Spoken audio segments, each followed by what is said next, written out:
Hola, ¿qué tal? Un gusto que nos acompañen en esta cápsula que tiene por nombre Cuidados y afectos en la era de los algoritmos. Esta es parte de una serie de cápsulas del Tecnológico de Monterrey y el CONACYT, cuyo proyecto tiene por nombre Videoblogs en Cultura de Paz y Ética de Cuidados en tiempos de cuarentena por COVID-19. En esta ocasión nos acompaña la doctora Gabriela Sued. Ella es doctora en Humanidades en el Tecnológico de Monterrey, es especialista en cultura digital y estudios de plataformas. Actualmente trabaja en un proyecto de investigación sobre culturas algorítmicas financiado por las estancias postdoctorales México CONACYT en el Instituto de Investigaciones Sociales de la Universidad Nacional Autónoma de México. Ha sido profesora en la Universidad de Buenos Aires, en Argentina, y actualmente imparte clases en el Tecnológico de Monterrey y es autora de numerosas publicaciones académicas en estas instituciones. Argentina de nacimiento y de residencia mexicana desde hace 4 años. Doctora Gabriela Sued, bienvenida. Hola Limbania, muchas gracias. Es un gusto participar con ustedes en este espacio. Nos vamos a hablar sobre cuidados y afectos en la era de los algoritmos. Y a partir de la pandemia, pues que ha azotado a todo el mundo, definitivamente todos hemos tenido que cambiar nuestros espacios de trabajo, de estudio. ¿Cómo ha afectado estos cambios a las mujeres en el pasaje de los espacios públicos, ya sea de estudio o de trabajo, a los espacios privados y digitales? La verdad es que las mujeres hemos resultado muy afectadas por este cambio. Nuestra vida pública que desempeñábamos en universidades, en oficinas, en escuelas y en otros lugares ha pasado a formar parte de nuestra vida privada, en una convergencia en donde de repente la mesa de la sala es ahora la mesa de la universidad o es un laboratorio o ahí estudian nuestros hijos, nuestra recámara es nuestra oficina. Lo que es más importante de este pasaje es que nuestra sociabilidad, nuestro contacto con otras personas ha quedado encerrado, digamos, en las pantallas digitales, que hoy en día son las que nos proveen la posibilidad de conectarnos con otros y de poder seguir vinculándonos con otros a través de nuestros afectos, a través de nuestras posibilidades de socializar. Y en este entorno, doctora, ¿qué ventajas ofrece el tema digital a las mujeres? Bueno, la ventaja que ofrece es que es nuestra salida, digamos, nuestra manera de poder seguir vinculados a nuestros afectos y a nuestros amigos, amigas, familiares.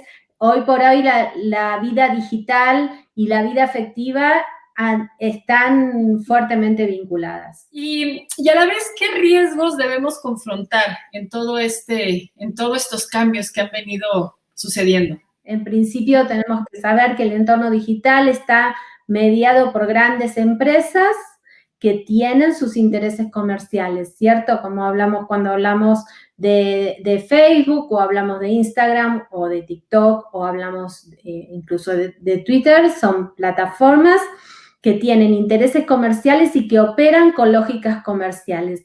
No operan con las mismas lógicas que tenemos nosotros, que es la de vincularnos con otros a través de los afectos o vincularnos con otros a través del contacto humano, sino que hay otras lógicas que operan en esta sociabilidad un poco programada, aunque a nosotros no nos lo parezca, aunque está muy estudiado que, por ejemplo, ciertas redes sociales que operan desde una lógica cuantitativa, desde lo que se llamaría la lógica del engagement, que basa en su organización de información en likes, en comentarios, en compartidos. Ese tipo de lógicas pueden producir ciertas afectaciones a los estados de ánimo, sobre todo si estamos pasando algún tipo de periodo de vulnerabilidad o de baja autoestima, estar como pendientes de cierta imagen o de lo que los efectos de nuestra imagen sobre los otros expresados de alguna manera en este involucramiento de los usuarios, ¿no? En likes, en comentarios, etcétera, eso podría producirnos unos cambios anímicos negativos, vamos a decir, y hay que tener un poco de cuidado con eso, con este tipo de lógicas, ¿no? Luego también sabemos que en las redes sociales existen muchas posibilidades de acoso, de ciberacoso, de lenguaje violento, porque precisamente la mediación tecnológica, el hecho de que no estemos cara a cara, de que muchas veces además no usemos nuestros verdaderos nombres para expresarnos, sino algún nickname, etcétera, lo que produce es como cierta relajamiento de ciertas normas sociales que no sucederían cara a cara. Entonces, las mujeres estamos más expuestas a cierta violencia lingüística o a un acoso sexual por medio del lenguaje, que está documentado en las estadísticas. Por ejemplo, el INEGI dice que en México en el 2019 más del 25% de los internautas mayores de 12 años sufrió algún tipo de acoso. Y dentro de ese tipo de acoso, el 40% de las mujeres ha sufrido cierto tipo de acoso sexual o de insinuación sexual en las redes. Entonces, es un espacio que tenemos que saber manejar de una manera estratégica. No necesariamente significa que debemos retirarnos del espacio, sino que tenemos que saber usarlo. ¿Qué cuidados y estrategias podemos adoptar como usuarios para hacer un buen uso digital de estos espacios como mujeres? Exacto. Nosotros, de la misma manera que nosotras sabemos construir nuestros espacios privados, tenemos que saber construir estratégicamente nuestro espacio digital. Y a veces construir ese espacio digital significa pasar a ese espacio nuestra propia lógica de vida, no subordinarse a la lógica de las plataformas. Por ejemplo, vale más tener una red de contactos y de amigos y de amigas en las que confiemos y que conozcamos que una cantidad de contactos grande, pero de personas a las que no conocemos y que no sabemos bien quiénes son o que los hemos visto alguna vez al pasar, etcétera. Ese tipo de redes tienen una lógica cuantitativa que son muy valoradas por las empresas porque a ellos les permiten ganancias comerciales, pero no son la manera más segura en que nos podemos vincular las mujeres en esto. También existen estudios de que agresiones sexuales o los ciberacosos muchas veces vienen de los propios contactos de las redes sociales. Entonces, más vale tener un núcleo más pequeño de contactos, pero en los que podamos confiar. Si, por ejemplo, llegamos a sufrir algún tipo de agresión o de acoso, tenemos que saber que podemos denunciar perfiles y publicaciones. Cada plataforma social tiene esa posibilidad. Por ejemplo, en Facebook la podemos encontrar en el espacio de configuraciones, en Instagram la podemos encontrar en los 3 puntos arriba hacia la derecha donde están las publicaciones y los perfiles. En Twitter la podemos encontrar en el mismo lugar. Y sabemos que las plataformas han empezado a ser receptivas de este tipo de reportes y si bien pueden tardar un tiempo, en general los procesan. Entonces, si hemos llegado a tener algún tipo de agresiones, es bueno poder denunciar o reportar en las mismas plataformas. Un buen consejo sería no seguir esa conversación, no desgastarse en una conversación que es violenta, en una plática que es violenta. Más bien, optar por el silencio, por el reporte de la publicación y, si es necesario, por el reporte del perfil. No engancharse en la plática, diga. La privacidad de nuestras publicaciones es un asunto serio. Elegir muy bien nuestras contraseñas para cada plataforma o para cada dispositivo que tengamos y no pasárselas a nadie, pero también a la vez entender que la privacidad de los otros también es importante y no hacer intercambios de contraseñas o pedir la contraseña al otro porque primero me la pidió a mí, entender que nadie tiene derecho a solicitarnos las contraseñas y que si estamos pasando por una situación de ese estilo, hay que estar alerta de que no haya alguna situación de violencia o de traspaso de ciertos límites en el medio. Es necesario que seamos responsables con las publicaciones que hacemos.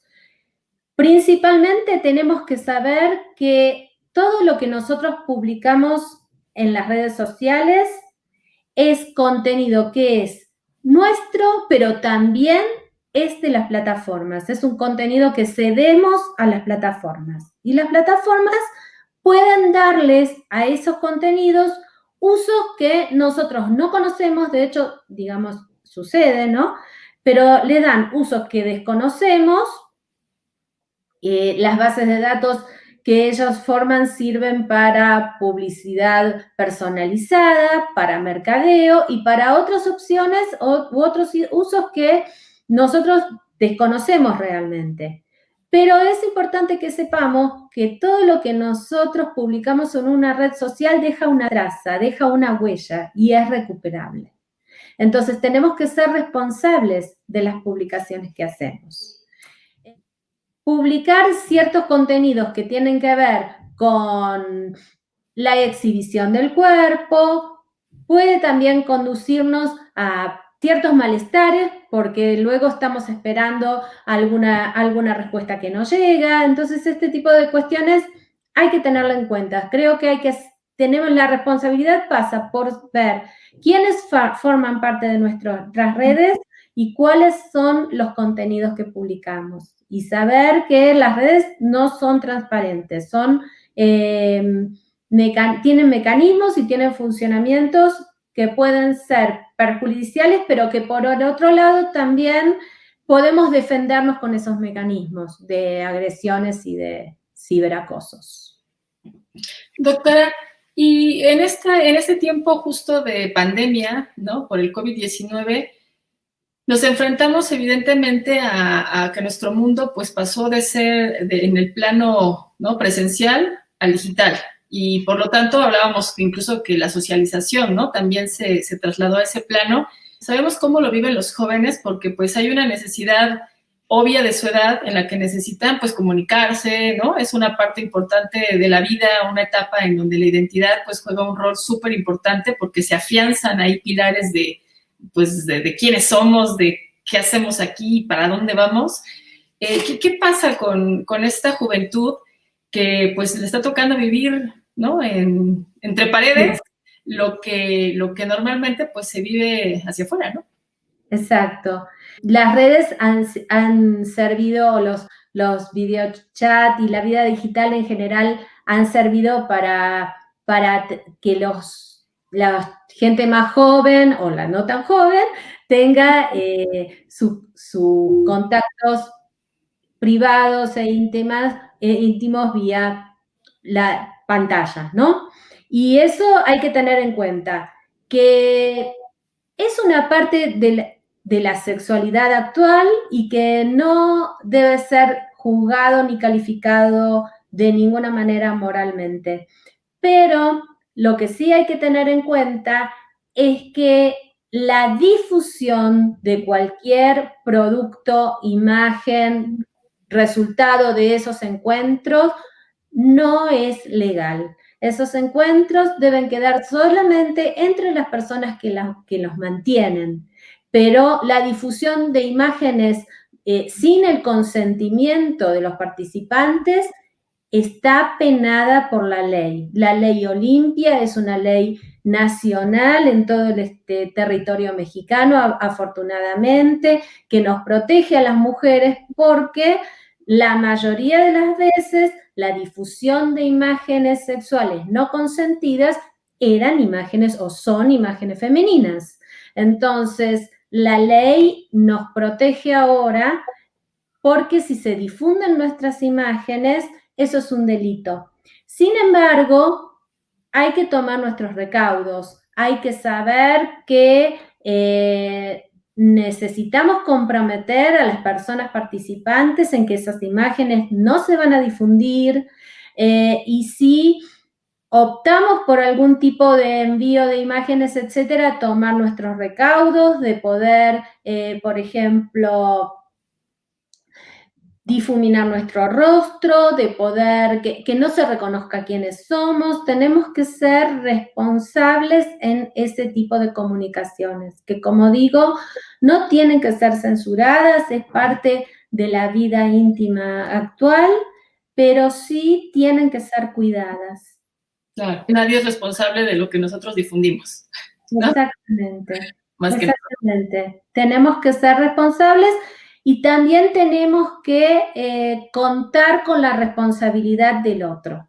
Tenemos que contar, y si no contamos con la responsabilidad del otro, es mejor dejarlo hasta que contemos con la responsabilidad del otro. Pero hay muchas situaciones muy comprometidas en esto, que es necesario comenzar a hablar para que las podamos evitar y para que nos podamos cuidar. Ok. Doctora, ¿cómo podemos desarrollar con confianza una vida afectiva a través de las pantallas? Yo creo que durante esta cuarentena que lo principal es usar las redes para estar juntas. Hay redes y redes. Están aquellas que operan con esta lógica cuantitativa que nosotros necesitamos interrumpir y necesitamos construir otra cosa allí, pero también están esas redes que nos sirven para poder tener un diálogo con otros, para poder tener una plática, para poder confiar un pensamiento, un momento, y esas redes ahora las necesitamos. Esas redes no solamente son dispositivos, no solamente es el video chat, esa red es la red que tú haces con otra mujer para estar juntas, para estar apoyadas, para confiar en otras, ¿no? Se habla mucho de que últimamente las redes sociales promueven lo que se llama la cultura de la cancelación, que es ese momento en el que alguien dice algo que es inapropiado y entonces se lo deja de seguir, se le deja de platicar, se lo deja de promover, se lo deja de compartir. Es cierto que a veces ha sucedido que algunas celebridades han tenido comentarios desafortunados ante minorías culturales, y entonces se las ha cancelado, pero no hagamos de nuestra comunicación una política de la cancelación un poco arbitraria o porque sí. Siempre tenemos que apostar al diálogo, al estar juntas.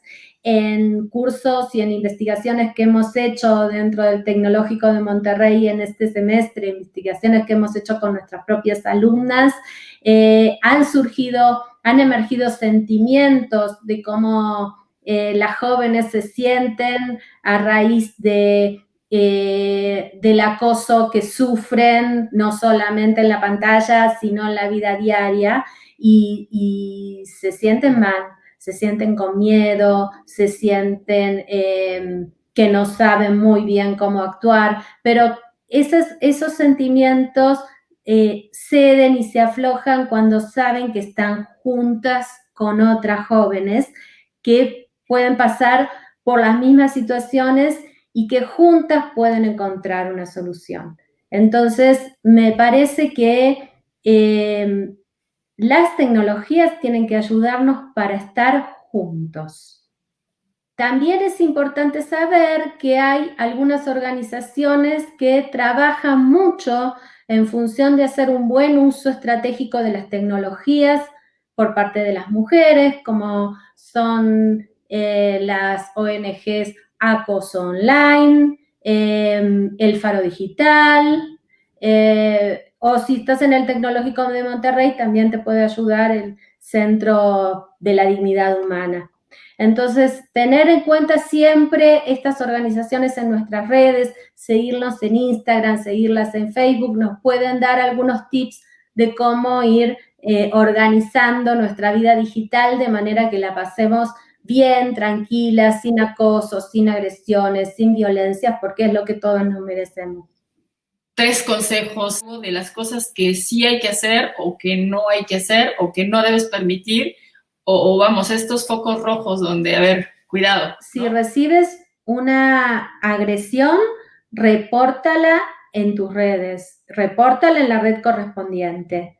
Ten tus contactos muy ordenados y donde veas que hay contactos que usan la ironía o te agredes o te sientes ofendidas, sácalos de tu lista de contactos.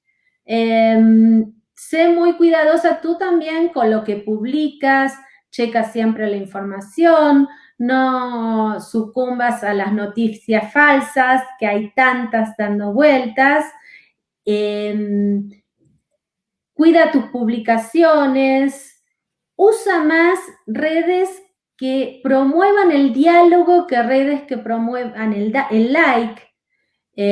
Usa las redes para contactar con quien tú quieres y sientes afecto, no tanto con gente que no conoces. Bueno, pues qué bueno que nos transmites en este espacio que hay lugares que nos pueden guiar, nos pueden dar tips incluso, ¿no? O bien nos pueden ayudar si se está sufriendo algún tipo de acoso o algún tipo de violencia, tomar lo bueno de lo que nos está tocando vivir y si hay algún problema, pues sabemos que podemos acudir a alguien, ¿no? Que nos puede brindar ayuda. Es decir, que no hace falta salirse de las redes ni estar pensando deberíamos irnos o deberíamos sentirnos culpables por estar aquí, sino que se trata de hacer un buen uso de las redes, un uso estratégico. Ok, pues muchas gracias por este episodio, esta cápsula de el CONACYT y el Tecnológico de Monterrey. Gracias, doctora Gabriela Suárez.